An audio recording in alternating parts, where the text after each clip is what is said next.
আসসালামু আলাইকুম রহমতুল্লাহ। কেমন আছেন সকলেই? আশা করি সকলেই ভালো আছেন। দেশ ও প্রবাসে থাকা 5 ব্যাংক অর্থাৎ বর্তমান সম্মিলিত ইসলামী ব্যাংকের সকল গ্রাহকদের জন্য একটি মহামূল্যবান গুরুত্বপূর্ণ আপডেট নিউজ নিয়ে আপনাদের মাঝে উপস্থিত হয়েছি। নিউজটি একটু ধৈর্য সহকারে পুরোটা শোনার আহ্বান জানাচ্ছি, কারণ এই নিউজের মধ্যে জানতে পারবেন আসলে 5 ব্যাংকের গ্রাহকদের ভাগ্যে কী আছে। 5 ব্যাংকের গ্রাহকরা আসলে কি তাদের আমানতের টাকা ফেরত পাবে? যে তালবাহানা শুরু হয়েছে এই 5 ব্যাংক নিয়ে, এতে আমাদের কোনো সমস্যা নেই। গ্রাহকদের আমানতের টাকা ফেরত দিয়ে এই ব্যাংকগুলো যা মন চায় করুক, সরকার যেভাবে মন চায় চালাক, তাতে কারো কোনো সমস্যা নেই।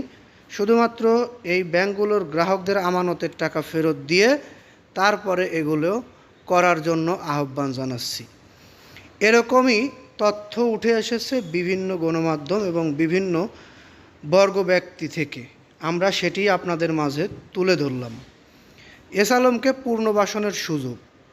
এই এস আলম সেই এস আলম যে এস আলমের কারণে 4টি ব্যাংক ডুবে গেছে এবং এই 4 ব্যাংকের গ্রাহকদের আমানতের টাকা এখন পর্যন্ত ফেরত পাচ্ছে না।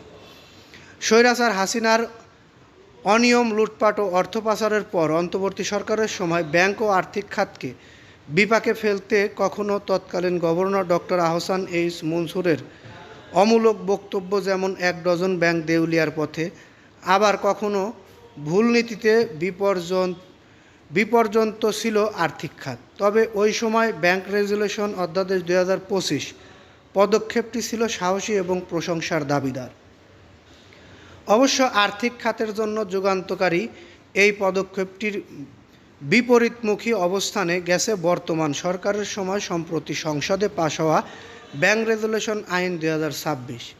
এটি একীভূত হওয়া ব্যাংকগুলোর নিয়ন্ত্রণ ফিরে পেতে সাবেক মালিকদের, বিশেষ করে এস আলম গ্রুপের জন্য সহজ শর্তে পথ খুলে দিয়েছে।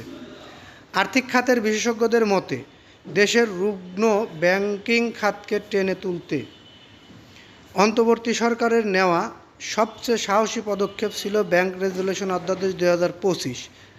এর উদ্দেশ্য ছিল যেসব ব্যাংক লুটপাট ও অব্যবস্থাপনায় দেউলিয়া হয়েছে সেগুলোকে পুনর্গঠন করা এবং যারা এই ধ্বংসযজ্ঞের জন্য দায়ী তাদের চিরতরে মালিকানা থেকে সরিয়ে দেওয়া।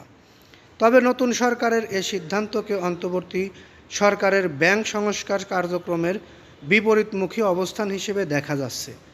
ব্যাংক রেজুলেশন 2026 পাশ হওয়ার পর থেকেই এই আইনের প্রত্যক্ষ সুবিধাভোগী করা হতে পারে তা নিয়ে এই বিষয়টি উল্লেখ করা হয়েছে। আমরা এই নিউজটি আর দীর্ঘায়িত করছি না, এই নিউজটি আমরা এখান থেকে বিদায় নেব। তবে আপনাদের মতামতের অপেক্ষায় থেকেই আমরা বিদায় নিচ্ছি।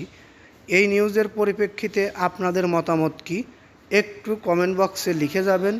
বিশেষ করে লাইক করবেন, নিউজটিতে বেশি বেশি শেয়ার করবেন এবং আমাদের থেকে এই ধরনের নিউজ পেতে অবশ্যই চ্যানেলটি সাবস্ক্রাইব করে বেল বাটন অন করে রাখবেন। এই আশা ও প্রত্যাশা রেখে এখান থেকে বিদায় নেই। আসসালামু আলাইকুম।